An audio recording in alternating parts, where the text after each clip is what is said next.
Dunia mata uang kripto itu selalu bergerak. Harganya naik turun dengan cepat, kadang cuma dalam beberapa jam. Para investor dan pengamat terus memperhatikan pergerakan ini. Penting banget buat ngerti perubahan ini, buat siapa aja yang terlibat di dunia aset digital ini. Pasar ini terkenal gampang banget berubah-ubah. Artinya perubahannya bisa tiba-tiba dan besar. Hari ini, tanggal 29 Mei 2025, kita mau lihat tren terbaru. Banyak hal yang mempengaruhi pasar kripto, misalnya berita dunia, keputusan perusahaan besar atau pemerintah, dan teknologi baru. Perasaan para pedagang, entah itu optimis atau takut, juga bisa bikin harga bergerak. Ini tuh lingkungan yang rumit, jadi harus hati-hati dan perhatiin hal-hal kecil. Kita mau coba jelasin beberapa perkembangan baru ini, biar kita semua ngerti situasi saat ini.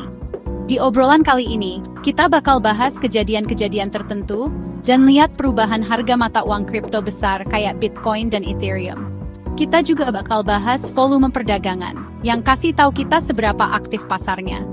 Berita penting, kayak keputusan dari dana investasi dan bursa kripto, juga akan kita bahas. Info-info ini bantu kita lihat gambaran yang lebih lengkap soal gimana berbagai hal saling berhubungan di dunia keuangan ini. Pasar kripto ini nggak sendirian, tapi nyambung juga sama tren ekonomi yang lebih besar. Tujuan kita adalah kasih info yang jelas dan nerangin topik-topik rumit ini dengan cara yang gampang dimengerti. Kita akan bedah kejadian penting minggu lalu dan 24 jam terakhir buat lihat tren yang baru aja terjadi. Yuk, kita mulai penjelajahannya. Bitcoin, mata uang kripto utama, baru-baru ini harganya turun lumayan banyak. Dalam 24 jam terakhir, nilainya turun, bikin banyak investor jadi khawatir. Kalau kita lihat seminggu ke belakang, harga Bitcoin juga nunjukin tren turun. Mungkin ini lagi masa perbaikan atau penyesuaian harga. Ada beberapa hal yang mungkin bikin harganya turun. Misalnya, investor ambil untung setelah sebelumnya naik, dan juga berita ekonomi. Obrolan soal aturan atau pengumuman dari orang-orang penting juga bisa bikin harga goyang. Turunnya harga Bitcoin baru-baru ini ngingetin kita kalau harganya emang gampang banget berubah. Walaupun banyak yang lihat Bitcoin buat simpanan jangka panjang, perubahan harga jangka pendeknya bisa drastis banget. Buat pedagang, harga yang naik turun ini bisa jadi peluang. Tapi buat yang simpan jangka panjang, ini bisa jadi ujian keyakinan. Penurunan sekarang ini perlu dipantau terus, buat lihat apakah ini cuma sementara atau awal dari penurunan yang lebih lama. Pengaruh harga Bitcoin ke pasar kripto secara umum itu besar. Soalnya sering jadi patokan buat aset digital lain. Kalau Bitcoin turun, banyak altcoin biasanya ikutan turun. Makanya kinerja Bitcoin sekarang ini nggak cuma diliatin sama investor Bitcoin aja, tapi juga sama mereka yang investasi di dunia kripto lainnya. Beberapa hari ke depan, bakal penting banget buat nentuin arah harga Bitcoin selanjutnya. Kita akan terus pantau perkembangan ini. Beda sama Bitcoin, Ethereum justru nunjukin pergerakan yang bagus. Selama 24 jam terakhir, harga Ethereum naik, beda banget sama tren Bitcoin sekarang. Kenaikan harga Ethereum yang terus berlanjut ini, nunjukin mungkin ada faktor lain yang main buat mata uang kripto terbesar kedua ini. Pembaruan di jaringan Ethereum, kayak ETH 2.0 atau peningkatan lainnya, sering bikin orang jadi optimis. Makin banyaknya orang pakai aplikasi berbasis Ethereum, terutama di keuangan terdesentralisasi DeFi dan token NFT, juga bisa bikin permintaan ETH naik. Perbedaan antara Bitcoin dan Ethereum ini sebenarnya bukan hal baru. Ada masanya Ethereum lebih bagus dari Bitcoin, begitu juga sebaliknya. Kadang ini disebut ETH BTC pisah jalur. Walaupun pisah jalur beneran itu jarang terjadi. Ini seringnya jadi tanda kalau fokus investor lagi pindah, atau ada cerita beda yang bikin harga dua aset ini gerak. Naiknya harga Ethereum pas Bitcoin lagi turun, bisa jadi nunjukin orang makin percaya sama potensi jangka panjangnya Ethereum. Kegunaan Ethereum sebagai tempat bikin aplikasi terdesentralisasi, bikin nilainya beda dibanding Bitcoin yang utamanya buat simpanan. Perbedaan fungsi ini bisa bikin reaksi pasar beda-beda terhadap berita ekonomi umum atau perkembangan di sektor tertentu. Perilaku pasar sekarang ini negasin pentingnya buat lihat aset kripto satu persatu. Nggak semua mata uang kripto geraknya selalu barengan terus. Selain pergerakan harga ini, kita juga lihat volume perdagangan Bitcoin dan Ethereum naik. Volume perdagangan yang lebih tinggi artinya makin banyak koin yang dibeli dan dijual. Ini nunjukin minat dan partisipasi yang kuat dari para pedagang. Buat Bitcoin, volume yang naik pas harga turun bisa berarti macam-macam. Misalnya banyak yang jual atau jadi kesempatan beli buat sebagian investor. Sama juga buat Ethereum, harga naik dibarengi volume perdagangan yang naik, biasanya dilihat sebagai tanda bagus. Ini nunjukin kalau kenaikan harga didukung sama minat beli yang kuat. Volume tinggi bisa nunjukin keyakinan di balik pergerakan harga. Jadi trennya kelihatan lebih bisa bertahan. Secara umum, lonjakan volume perdagangan nunjukin pasar lagi rame banget. Artinya, pasar jadi lebih gampang buat jual beli aset tanpa terlalu ngaruh ke harga. Tapi, volume tinggi pas lagi gampang berubah juga. Berarti pasar lagi tegas dan aktif nyari harga seimbang yang baru. Apakah ini bakal bikin Bitcoin makin turun atau Ethereum terus naik? Kita lihat aja nanti. Tapi, aktivitas yang meningkat ini sendiri udah jadi tanda jelas kalau pasar lagi dinamis banget sekarang. Interaksi antara pembeli dan penjual dengan volume tinggi ini penting banget buat nentuin di mana harga mungkin bakal berhenti turun. Volume tinggi bisa mastiin kekuatan tren, nunjukin banyak orang di pasar lagi bertindak sesuai keyakinan mereka soal arah harga. Ini hal penting yang diperhatiin banget sama analis teknikal. Bagian 5, pergerakan institusi, ETF Bitcoin dari Fidelity mengalami arus keluar. Baru-baru ini, produk investasi Bitcoin dari Fidelity namanya ETF ngalamin dana keluar sebesar 14 juta dolar Amerika.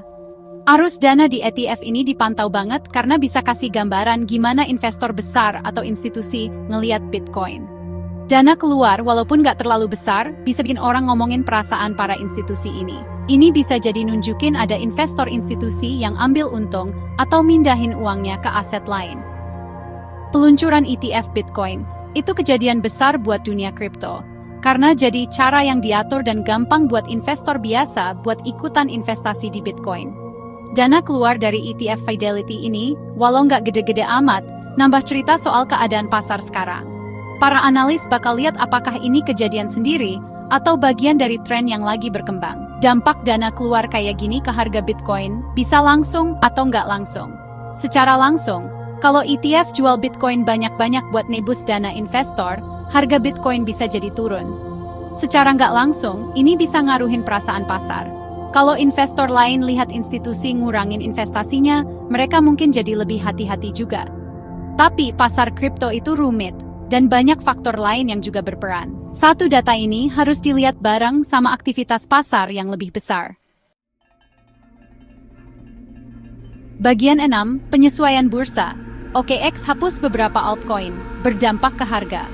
Baru-baru ini, bursa OKX bikin pengumuman penting. Mereka mau hapus 5 altcoin dari tempat jual beli mereka. Dihapus itu artinya mata uang kripto ini nggak bisa lagi diperdagangkan di OKX. Keputusan kayak gini dari bursa besar bisa punya dampak lumayan. Ngaruh ke seberapa gampang token itu dijual beli dan diakses. Ini sering bikin harga aset-aset itu jadi naik turun nggak karuan. Kenapa bursa hapus altcoin? Ada beberapa alasan umum. Misalnya, volume perdagangannya kecil, ada masalah sama perkembangan proyeknya atau timnya, dan juga soal aturan. Efek pengumuman penghapusan ke harga altcoin biasanya jelek. Kalau altcoin dihapus dari bursa besar, biasanya jadi susah banget buat jual belinya. Berita ini juga bisa bikin kepercayaan investor ke proyek itu rusak, jadi harganya anjlok. Investor yang punya koin-koin ini mungkin buru-buru jual di bursa lain kalau masih ada. Ini malah bikin harga makin turun. Tindakan OKX ini nunjukin risiko penting di pasar altcoin. Nggak semua proyek mata uang kripto berhasil, dan beberapa mungkin kena masalah sampai akhirnya dihapus dari bursa terkenal. Investor di altcoin yang lebih kecil dan belum terkenal perlu sadar soal kemungkinan ini. Ini negasin pentingnya riset yang benar sebelum investasi di aset digital manapun. Bagian 7, gebrakan baru Grayscale. Sektor kripto kecerdasan buatan. Perusahaan investasi Grayscale baru aja ngumumin kategori investasi baru, namanya sektor kripto kecerdasan buatan. Ini nunjukin minat yang makin besar ke gabungan dua teknologi canggih, kecerdasan buatan dan mata uang kripto. Gabungan teknologi AI dan blockchain ini area inovasi yang seru banget. Blockchain bisa kasih data yang aman dan jelas buat algoritma AI. Sebaliknya, AI bisa bikin platform blockchain jadi lebih baik lewat otomatisasi pintar. Langkah Grayscale ini bisa bikin proyek kripto yang berhubungan sama AI jadi lebih diliatin. Bagian 8, penggunaan global dan pemain baru yang menonjol, pertumbuhan di Indonesia dan rencana Bitcoin Trump Media. Penggunaan mata uang kripto terus tumbuh di seluruh dunia. Indonesia itu negara nomor 2 di dunia buat pertumbuhan pengguna aplikasi kripto. Minat yang kuat ke aset digital di kalangan masyarakat Indonesia. Trump Media and Technology Group ngumumin rencana investasi gede di Bitcoin. Ini nunjukin mereka percaya Bitcoin itu aset yang bagus buat simpanan perusahaan. Pertumbuhan pengguna di Indonesia dan rencana investasi Bitcoin TMTJ nunjukin sisi penggunaan yang beda-beda. Bagian 9, kesimpulan, faktor-faktor penting yang membentuk masa depan pasar kripto. Pasar mata uang kripto tetap dinamis dan terus berubah. Banyak faktor mempengaruhi harga dan tren pasar. Turunnya harga Bitcoin beda dengan naiknya Ethereum. Volume perdagangan yang naik menunjukkan partisipasi aktif. Keputusan institusi punya peran penting. Kegiatan bursa mengingatkan kita soal risiko dan kontrol kualitas.